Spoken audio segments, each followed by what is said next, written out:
Hello everyone and welcome to SuttonsDaze. Okay, so today's project is to can up a whole bunch of ground sausage. And I thought I would give it a try cooking it up in the roaster first. So this is going to take a little bit, and it's kind of like watching paint dry, so I'm not going to drag you guys along for all of this, but I wanted to show you that this is 20 pounds of ground sausage from our pigs. Our pig came back from the processor this weekend, and while I've been trying to make room in the freezer, I've been relatively unsuccessful. So we managed to get it in there, but I could not fit 37 pounds of ground sausage. There's probably about, I don't know, maybe 15 pounds still out there that I did manage to get in, but I couldn't get all of it in. So we did it differently this year, how we had our pig processed. This year, we did not have them make bacon. I got the pork belly, so I'll be making my own bacon in probably a few weeks.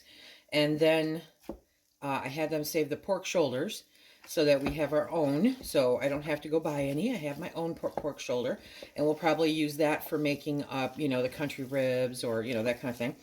And then I had them save the, let's see, so I had pork belly, pork shoulders, and pork chops. Okay, because I love me some pork chops. Yes, I do, on the grill. Oh my gosh, and these pork chops are gorgeous. And then the rest of it I had them turn into ground sausage. So we've got quite a bit of ground sausage, which is fine. We like ground sausage, and the best part for me about canning it up is that it's shelf stable, number one. You know me, I love my shelf stable proteins, right? But it's also so easy to make country, sausage gravy with it, because there's enough fat left in it to be able to make the gravy. Oh, it's so good. It's so good. It takes minutes because you don't have to cook it all down, right? And then, pardon me, and then I also use ground sausage a lot to supplement our ground beef, because I find that it really kicks the recipes up a notch by putting the ground sausage in it. Now, I do not know the recipe for the seasoning that they put in their ground sausage, but I've canned it up successfully for years with no issues, so I'm very happy with it. And I only have one jar left, so it's time anyway to get it into jars. But because I could not fit this in the freezer, now's the time. Yep, so no procrastinating for me. So we're going to get this all cooked up. It's going to take a little bit, but that's okay because I have a lot to do today.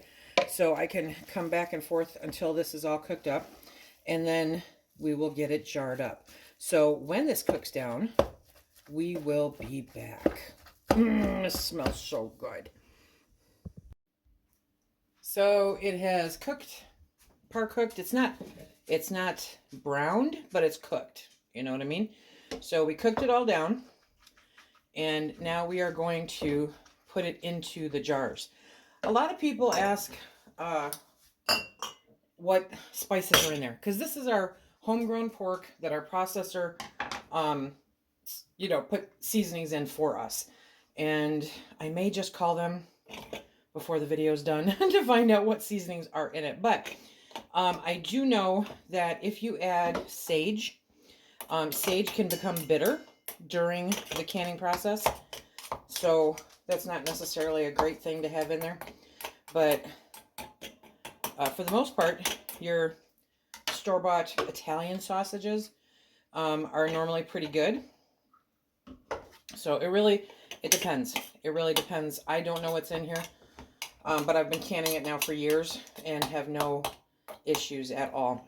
So we're going to fill the jar with the sausage, and you want it with 1-inch headspace. So as I'm filling it, I am also, pushing it down, breaking it up, doing all that fun kind of stuff.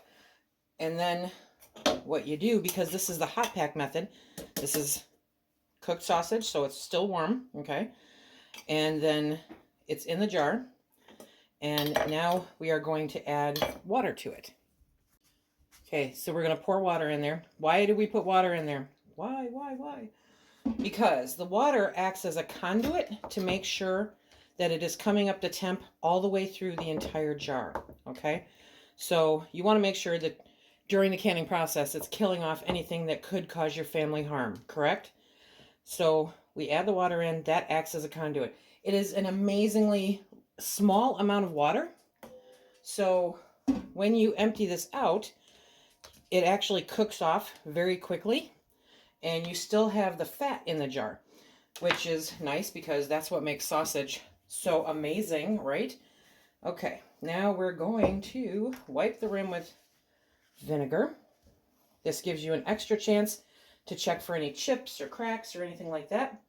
And we're going to put on our lid, and then we're going to put on our ring. Remember, 4 jars canning lids. You can still use Sutton's 10 if you go to their website and get a 10% discount. Super awesome. So we are going to put all of these. And did you see I debubbled? Very important to debubble, okay? Because that, if you don't, it'll cause siphoning.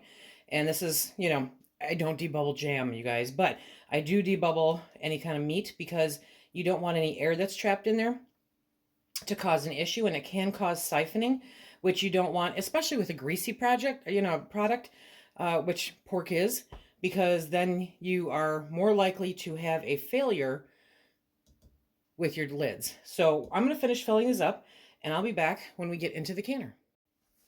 I am not sure if I mentioned it. So when I fill the jars, I try to get the really crumbly pieces. I skim off the top because I don't want, you know, all that fat that's in the bottom. Now, if you are cooking this up in a pan, you know, as opposed to a roaster, then you can skim it as you take it out of the pan. And I will be getting a slotted spoon as I get closer to the bottom. But I also want to break up some of those really big chunks because that will allow me to get the water in there to make sure that I'm heating it up properly. But sometimes you get a little heavy-handed. Yes, you do. So just take it, scoop some out. You're going to wipe the rims anyway, okay? And then that gives you room to work. And you're going to have maybe some bigger chunks in there. It's not a deal breaker. It doesn't all have to be crumbled. Think about it, but don't overthink it, okay? Because then when you add the water, there we go. See, it's not very much water at all. You want to make sure to bring it up to an inch headspace, which is that first rim right there. I'll put a link to the National Center for Home Food Preservation also, so that you guys can read that, okay? So that is debubbled. Whoa. There we go. And another lid. I have been very impressed with 4 jars canning lids. Remember, finger tight. Don't crank it on, okay? You just want it finger tight where it stops moving. And then you can put it into your canner and start with your next one. My meat is hot. My water is hot. It will heat up my jars. I want the water in my canner to be warm also. That also means it's going to take less time to come up to temp.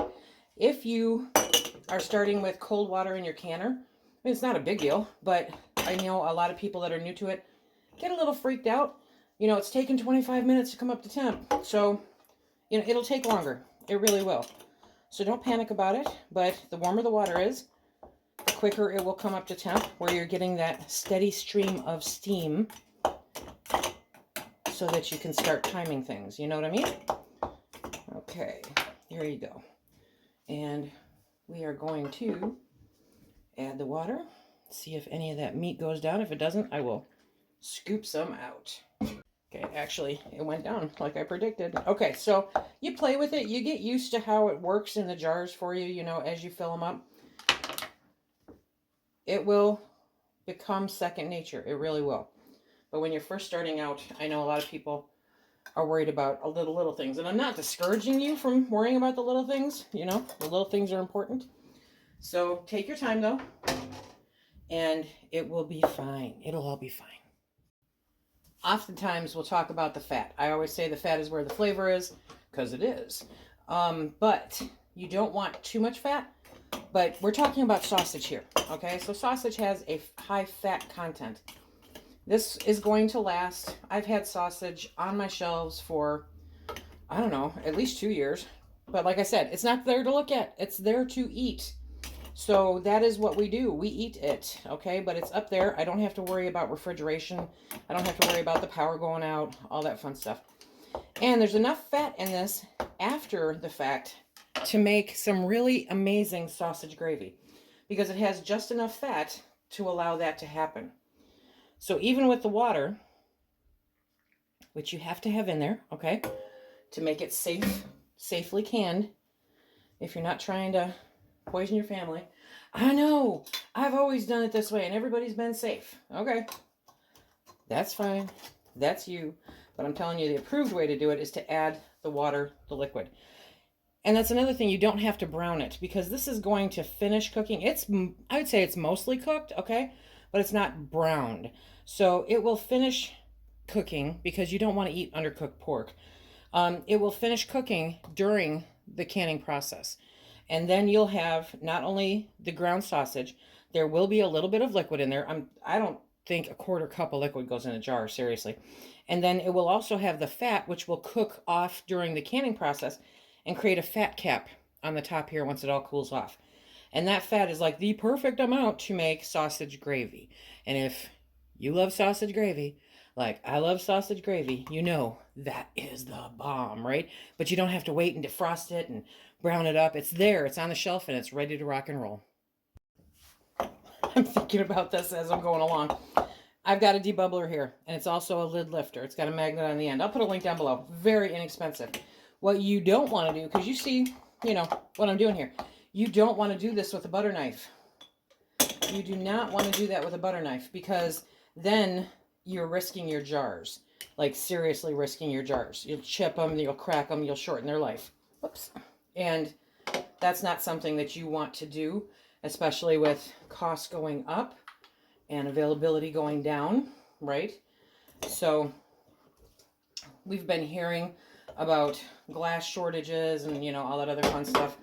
I don't think it's going to be any more short than it is right now, or has been for the past year, but it's not, you know, this situation is not going away anytime soon.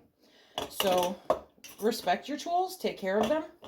And these jars are tools at the end of the day. And if you can't find them anymore, it becomes a real situation, you know? So that is something you want to be cognizant of. For the couple of dollars, literally, I know it costs under $5. For the couple of dollars that you're going to spend on the debubbler, it will save the life of your jars.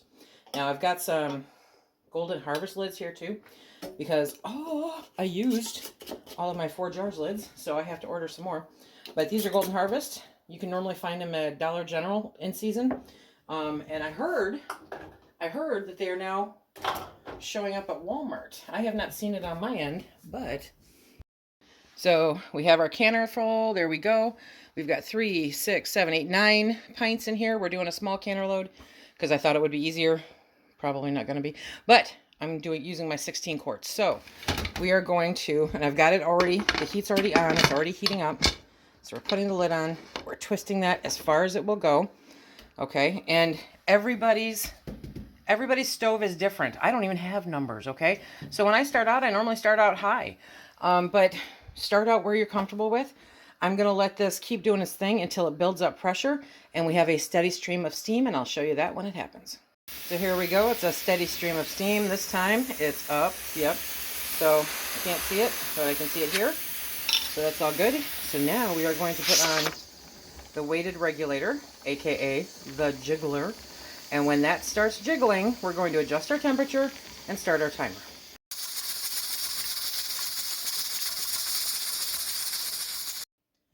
The canner depressurized about 5 minutes ago.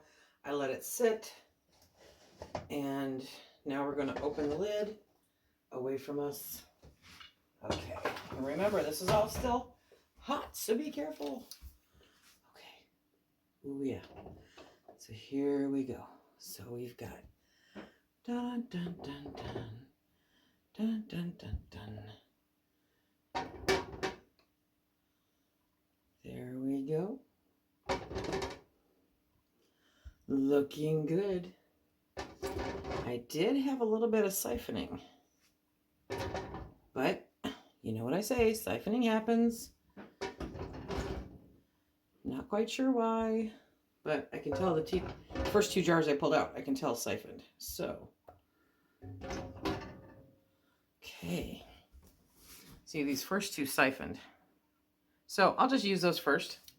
No harm, no foul. But then we've got these other ones. Look at them bubble, bubble, bubble. Okay, so we're going to let these cool off. I'm going to finish canning the rest of the sausage. And tomorrow morning, we'll take a look at them. Here we are the next morning. And these are the jars. So you'll notice the fat cap that was created. There's liquid down below, okay? And it is perfectly safe and perfectly good. And when we wash these, which I'll take you over to wash them, we might get that lava effect that I was telling you guys about before. But here they are. Oh, so good. I did have a little bit of siphoning. Okay, and I did have that jar. I put it in the fridge that didn't seal. So, but you'll notice, I mean, it's siphoned because I've got some fat up on top of the lids. But that doesn't mean they're not good. Okay, that just means that it's siphoned and that they sealed. So I'll date these. I'll check on them often. You know, you go through and you do your, you know, tap, make sure that it doesn't have that hollow sound on it. And they will be fine on the shelf for 18 months or more. The processor, I called them, and they told me that what they put in their sausage, I told them, I said, I don't want measurements. I'm just, you know, I'm curious because everyone's asking me, is that the mixture for their sausage is marjoram, black pepper, and of all things, ranch mix of all things, right? So, but it's been great. I've been canning this stuff for years and have had no issues whatsoever with it becoming more pungent, more, you know, stronger flavored. If anything, it's just really, it's good. So there's no sage, which I do, you know, if you're doing breakfast sausage, you do run into that issue where you may have some places that put sage in it. Now, this is our homegrown pork, okay, that we have processed at a processor. And a lot of people, you know, don't have that opportunity. I get that. So you can use store-bought ground sausage. Absolutely. Same process, do the same thing. You know, par cook it up, drain away as much of the fat as you can. I used a roaster this time, and I have to tell you, it wasn't bad. It wasn't bad at all. It does take, it seems, a little bit more to get in there and, you know, separate it and beat it down so that you don't end up with big clumps, but it's still, it worked really good. So I might continue to do it that way because that way it keeps it warm, you know. I liked that process. So I still have I have 20 jars right now in the canner back here. You can see right back there. Those are my last 20 jars and I will be done. This took a little bit longer than anticipated due to some unexpected company, but it totally worth it. These will all go on the shelf and we will enjoy these throughout the year of 2022, right? And maybe a little bit longer until we get our next pig. So let's go wash these up. We covered this in the video devoted to washing your jars, but I thought that it would be worth mentioning again, especially with the sausage, because whether it siphons or not, you're going to notice that the jars are kind of greasy feeling. So you want to fill up. You want to put not hot water. How's that? You want to put warm water, okay? Don't make it hot, because if you make it too hot, then it can impact the seals on the jars. I've got the rings over on one side. I've got the jars on this side. And what I'm going to do is take my washcloth, go around the ring, okay, and then around the jar, and then set it to a different part of the sink so I know where I'm at as I'm washing these, because there's quite a few. I mean, if you're only washing 6, it's probably not as big a problem, right? But, okay. And then, because the water is warm, and because the stuff inside might let, you know, the fat cap may melt a little bit, but you also want to be careful if the jars feel a little bit greasy, because they can be slippery. They can be very slippery, so you want to keep an eye on those, okay? And then just tuck them over to the side. So this is all of the soapy water that I'm going to need to get all of these super cleaned off. I'm going to take some extra care and precaution to make sure I get all of anything off of all of the jars, because we did have that siphoning. You saw it on top of the thing, on top of the lids, over on the counter. But this is just a step that needs to happen, okay? Because nobody likes bugs and stuff. See this one, see the fat cap totally melted. So nobody wants bugs and that kind of stuff. Nobody wants to see mold growing on the outside of the jars, right? So you want to make sure that you wash them. Don't be afraid to handle them, because if they were washed properly, then, or if they were canned properly, they'll stay good. See, that one did the same thing. Because the longer they're in the water, the more likely the fat cap is to melt up on them. And you may see bubbles. It's not an issue. Bubbles are not an issue, okay? If it's sealed and you did it for the proper time and the proper pressure, then you're good, okay? So now we're gonna get this first batch out of the sink. There we go.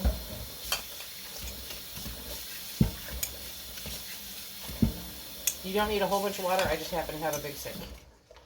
Okay, so that is how we wash our jars. Next, I'm going to get a towel. I'm going to wipe off the top of these, make sure they're totally dry. Then I'm going to label them, okay? And then I can put them up in my pantry.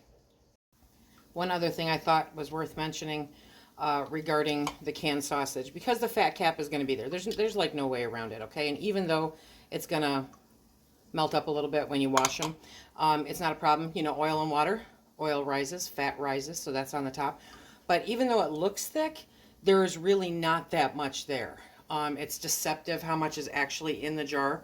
So don't think you've got, you know, half an inch worth of fat sitting at the top of your jar, because you don't.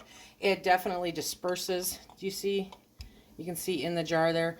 It disperses to the outside. You know, there is some in the middle, but for the most part, it's dispersing to the outside of the jar, which is cool. You can see it, you know. And because the goal is to not have a ton of fat in there, but this is deceptive on how much is actually in the jar, so not to worry. And as always, if it's above, it may change a little bit of color, but once you open the jar and ground it up, you don't even notice the difference. It's still safe and good to eat. So if it's above the fat cap or the water, then don't panic. You're all good. This is our video on canning ground sausage. It's great shelf-stable proteins that is handy to have, especially if you like sausage gravy. Yeah. Okay. And, you know, we use it with our ground beef. We use it in place of ground beef. We supplement our ground beef. We do all that fun stuff with it. I love me some ground sausage. People ask about canning patties. I have tried it.